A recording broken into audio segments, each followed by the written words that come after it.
for a beginning. That new intro to Jukebox from Hell, I thank Mellow D for coming up with that. That is one of the best damn. That was beyond my imagination, seriously. And go sub to him while you're at it. Clown Fist and Apple Pits with a Z. But I digress. Why am I here today? Because we are now at the episode 50 of Jukebox from Hell. That's right. We finally got to 50 episodes. I'm sorry it took a little longer than expected. But you know what? I figure for the 50th episode, I was debating what I was going to do, to be honest.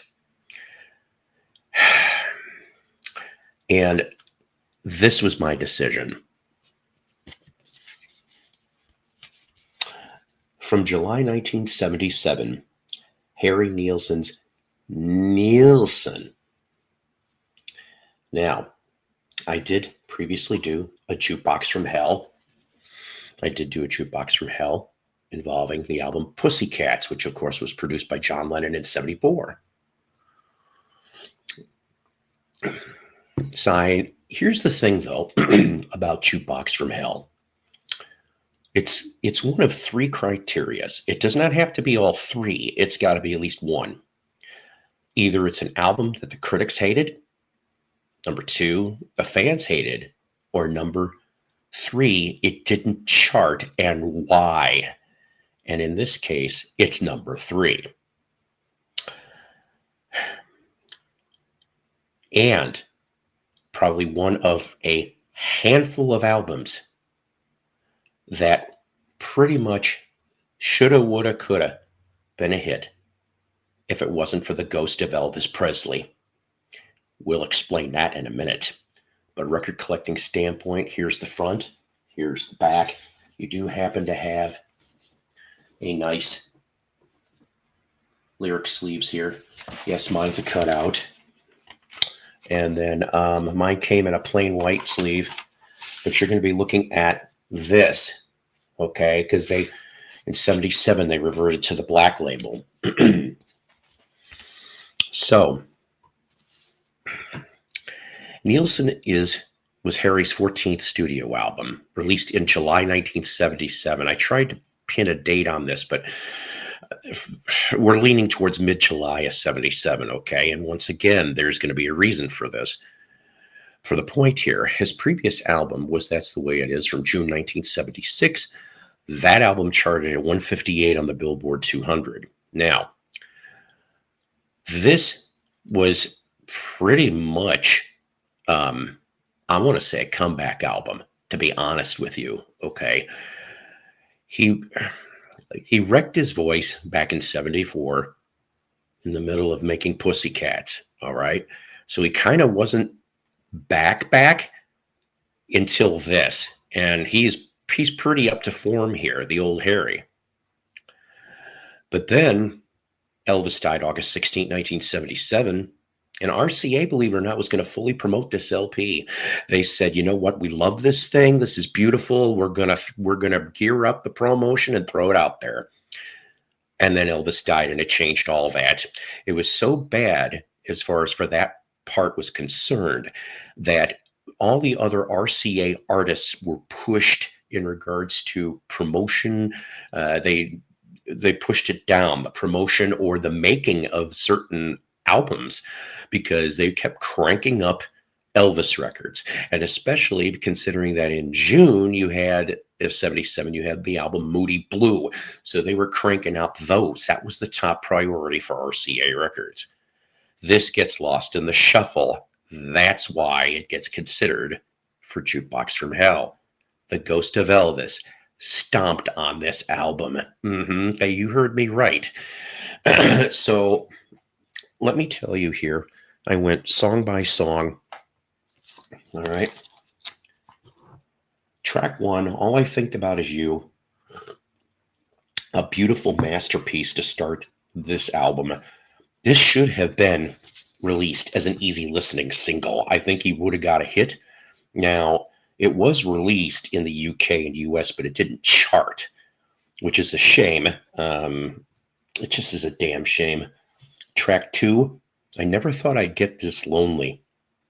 Starts in a nice groove, a whistle solo.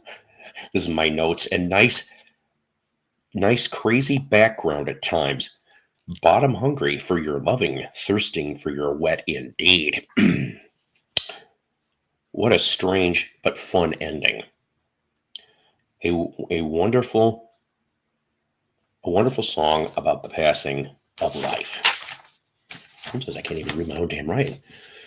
Track 3, Who Done It?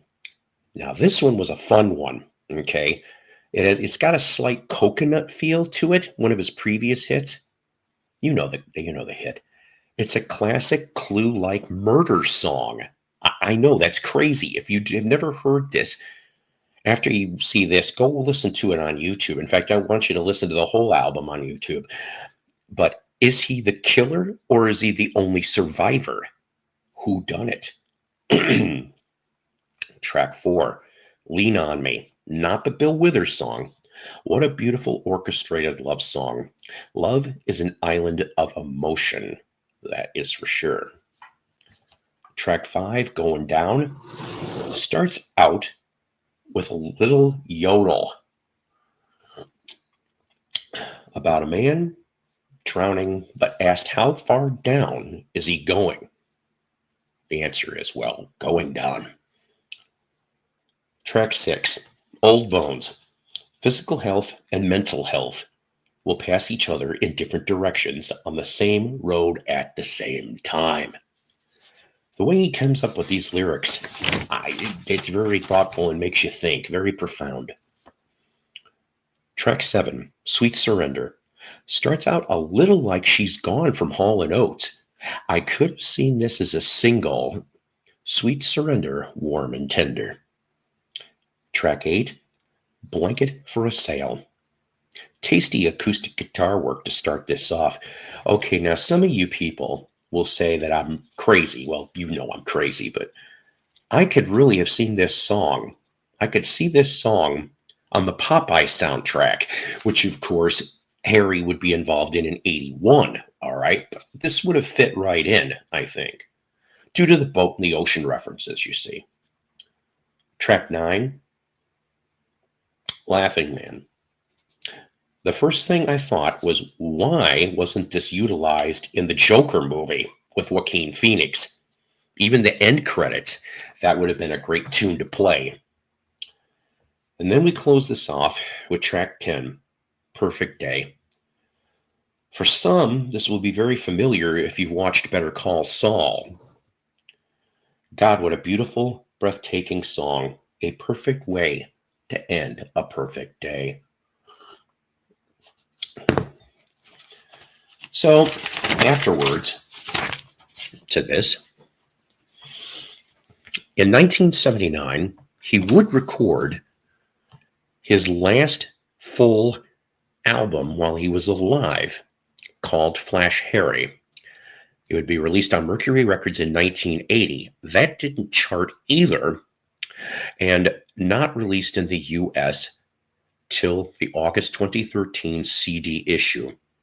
Harry would record one last album, what he thought was going to be his comeback album, finishing it hours before his death on January 15, 1994. It's been 31 years now. 31. And that album was released as Lost and Found in November 2019. So this, ladies and gentlemen, I'm going to tell you something. I've done 50 episodes of Jukebox from Hell, and I have been sufficiently and amazingly surprised on some of the things I've listened to. We had a couple full turkeys, okay? We did, like the Shags and oh boy. Anyways, enough said, right, on the Shags. But this one here, I'm being serious. This is a near masterpiece. I'm not kidding. If you've never gotten this, listen to it on YouTube at least. I think you're going to walk away with a better admiration for this late legend. Yeah, I said late legend. So, Nilsson from Nilsson, 1977. Now, we're not going to do any more series seasons of Jukebox from Hell. We're still going to do Jukebox from Hell, but it'll be one-offs whenever I've got the time to do it. So what I'm asking you guys out there in YouTube land, in the VC, and the vinyl community, is what suggestions would you have for future episodes of Jukebox from Hell? Now, due to budget concerns, it could be LP or CD, depending on what is more reasonable. But yeah, I mean, if we go off and use your guess, we'll put the shout out, when I'm doing the video. I also want to thank you guys for watching Psycho Platter's channel. And you just please like and subscribe if you care to. Tell your friends, tell your enemies, tell your frenemies about Psycho's Platters. And remember, ladies and gentlemen, always powered by coffee each and every time. That is a mighty Psycho promise, along with Psycho's Platters is a Love Peace production.